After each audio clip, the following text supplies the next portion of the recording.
G'day, g'day, g'day. Welcome back to Aussievision. We have another huge week of national finals here at Aussievision. And to discuss them, I'm joined by my colleague Emma. How are you going this morning, Emma? I am well, Craig. How are you?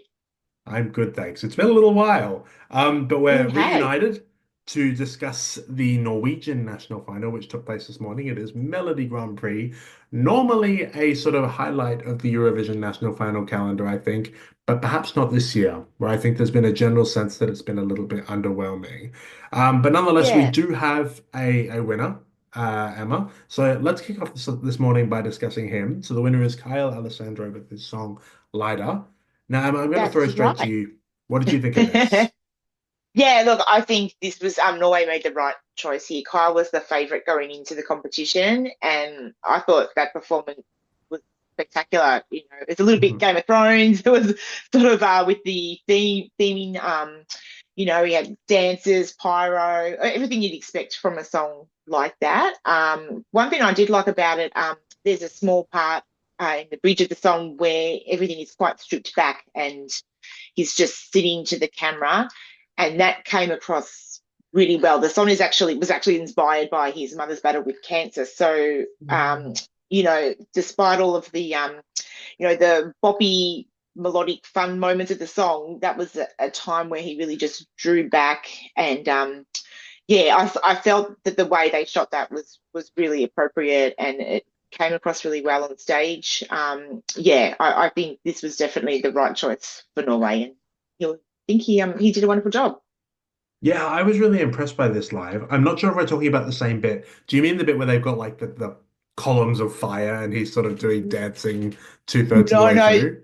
a little bit. I think it was a little bit before or after that. Sorry. Yeah, where there's just him singing into the camera, just the very Oh, slow part yes. of the song. Just that bit. I felt that sort of he just sort of pulled back and it was just a nice little contrast, I thought, to the rest of the song, and you got to hear his vocals a little bit more as well. He's got a great voice. It reminds me a little, quite a bit of Shawn Mendes, that kind of Hmm.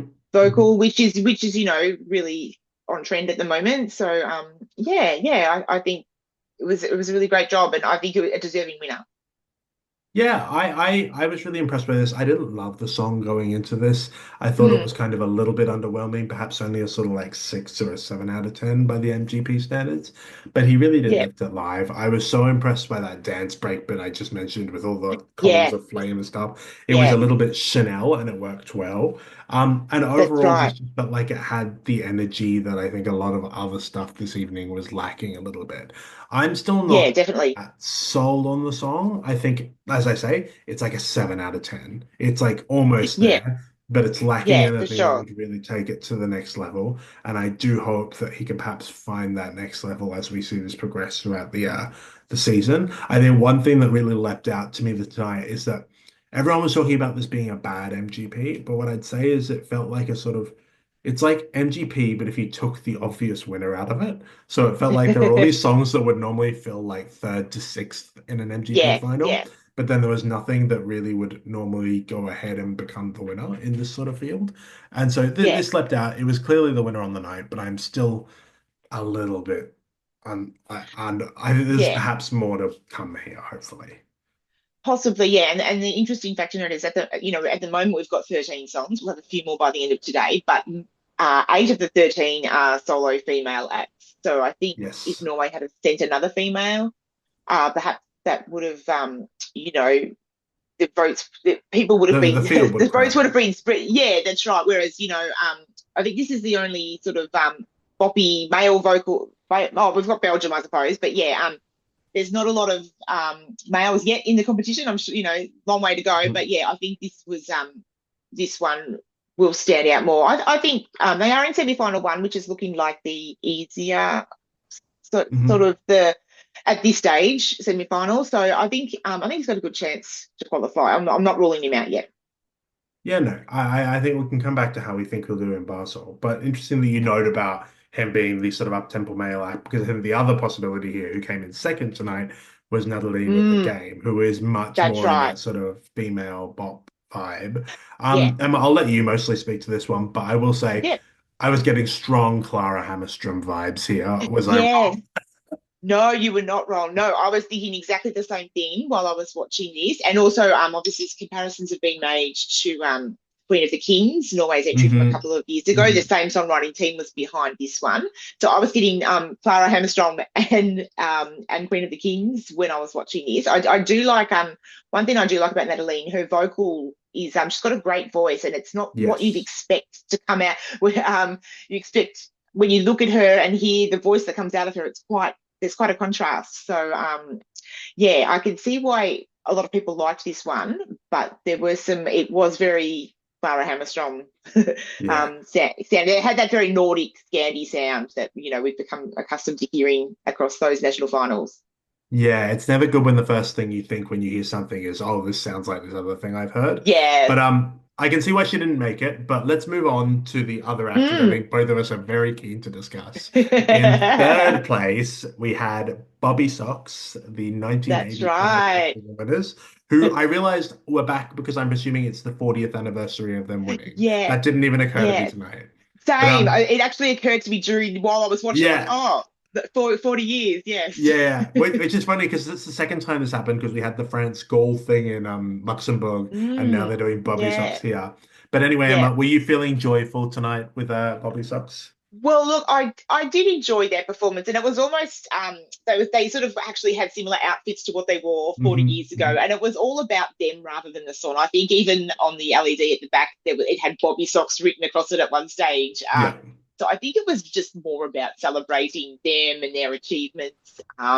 They got a massive cheer from the crowd. They're obviously, very well loved in Norway. And I did enjoy their performance. There wasn't a lot of staging happening really. It was pretty much just them and there's color block on the LED and that was it. But it was a nice touch to the show. I no way would I have picked them to come third before they actually came And second in the second tally in the vote. televote. Yes, no way would I have predicted that before we went in. So that just goes to show how much the Norwegian people love them. But yeah, I think I'm glad that sanity prevailed and they didn't win the whole thing. But it was an enjoyable performance, and they were having a ball. You could see that on the stage. So no complaints from me.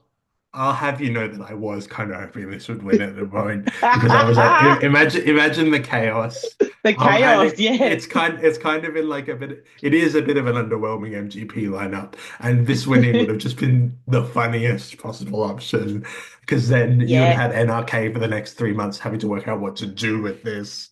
But honestly, I really enjoyed Bobby Socks. I almost wanted to see them sing everyone else's song as well, like just oh sort of yeah. like. They could have done a semi-final where Bobby Socks performs everyone's song, so you can decide what you think of it, and then they bring in the real artist afterwards. Because I love them. I love them. I'd love Yeah, to see them again. I think they should bring yeah, them back every year. And the highlight of the show, actually, the entire show for me, was getting to see Marcus and Martinez show up and sing La Dead Swing, which is their 1985 yeah, song together. That was very wholesome. But that brings us to the show as a whole, Emma. I think this felt I didn't have great expectations going in, but there's a base level of competence and pace that comes with these Scandinavian shows, and you really felt that tonight. It was not a painful watch at all. It was quite no. enjoyable, and it felt like it moved really quickly. What did you think about the production? Yeah, look, that's one of the reasons why I sort of gravitate to this Scandi Mm, national mm, finals because there's a formula. They stick to time. You haven't got hours of waiting around wondering what on earth's going on. So I yeah, thought they did a great job. Obviously this year there was only the one final. There was no semi-finals or heats or anything. It was just the one final with 9 songs. And I actually think that works well for Norway. But perhaps because of the change, people felt this year that the lineup wasn't as strong. And we did have a couple of artists withdraw just yeah. before after the artist had been announced. But yeah, I thought it was a great show. They kept it moving. Obviously, I couldn't understand everything that was being said, but you got the gist, and it looked like everybody was having a great time. And visually, it looked spectacular. All of the songs had really been elevated really well. So I think they did a wonderful job, and I wouldn't be surprised if they stick to the one final formula going forward. I think it probably works better for them. Yeah, I think ultimately the only problem here, it might have literally been, and I think there's been a lot of speculation to this effect online, that perhaps their designated winner that they wanted to win and that they were expected to go to Mm, Eurovision was one of those acts that withdrew. And so now that's they're left right. with just a nine-song final, which doesn't have their winner in it anymore. Because there was Yeah. absolutely nothing wrong with the show. I quite enjoyed Popcorn Man, who kept showing up. I didn't really know what was going on with him, but it was always fun when he showed up with his popcorn like sort of leaf blower. Yes. That Yeah. was good. But yeah, I mean, comparing this to example for Mesk last week, I think I Mm, actually thought Mesk kind of outdid Norway on the songs this year. I mm, enjoyed a lot more of them. But there's definitely when you're watching MGP versus Mesk, Mesk just dragged on for hours and it had like yeah. endless interval acts, and there was like a 14-minute ad break at one point. Whereas like this it just kept going. There was no point for you to pause for breath. It didn't feel like it was over long, and it they just got to the result. It was Yeah. you really can't fault the Scandies on this production. But to come back just before we finish up to Kyle, who will now be heading to Basel to represent Norway. I think you mentioned that you could see this qualifying in Basel. Do you want to expand on I that a think, little bit more? yeah. Yeah, I think it could. I'll same with you. When I first heard it, I sort of went, "Oh wow, there's a lot going on here. I'm not sure about this." And then I thought of when I got to listening to all the songs, I realized, hey, that's actually the one that I want to go back and listen to again. And yeah, I think he could qualify. Like we said, there's a lot of females already in the competition this year, so he's going to stand out. It's kind of it's probably one of those acts that you would expect more of a female artist to sing rather than a male Yeah. artist. We don't often get a lot of those male boppy dance numbers on Mm. that level, so I think that is going to make it stand out. Yeah, and also there's the story behind the song. Like he wrote the song, so along with another co-writer. So I think there's that brings something else to it as well. That there's actually a meaning behind the lyrics and what inspired him to write them. So I think possibly maybe expanding on that a little bit. Although I don't think the staging actually needs any changing at all. I think you could send that to Eurovision and it would be okay. But Mm. possibly they might sort of push that angle a little bit more. I don't know in the staging, but I think he's got a good chance. I wouldn't say he's a sure bet, but I wouldn't. I'd be leaning more towards him qualifying than not qualifying. Yeah, I think this is pretty good. And I think before I saw it live, I was like, oh, Norway's hopeless. They're crashing out for the first time in years. Like, good luck, guys. But now I've seen it live, I actually do think there's something here. And as you say, in a field of sort of like, you know, diva queens. Maybe he's going to stand out as like the twink queen instead and sort of make it through to Yeah, the final. I wouldn't say that I'm as certain about this qualifying as I have been with a lot of previous Norwegian acts. I do think there's perhaps the chance for this to do similarly to how they did way back in 2016, which is I think with the last NQ. There was nothing wrong with that song either. It was like pretty good. It mm, was pretty up tempo, etc. But it just didn't really cut through on the night. I could see that happening. But yeah, given how the field is shaping up and given what he's going to be competing against, I wouldn't write this off at all yet. I think there's a good shot of this making the final. I don't see it yeah, perhaps coming in the top sort of 10 when we get there, but I do think in terms of getting out of a semi, it's probably competitive enough. yeah, Um, yeah. and that's what we think. Let us know what you think of Kyle Alessandro and his song in the comments below. Emma, thank you so much for joining me this morning. This has actually been really fun. And yeah, we'll see you next week for some more national finals. Catch you later, guys. Bye. Thanks, Craig. Thanks. Bye.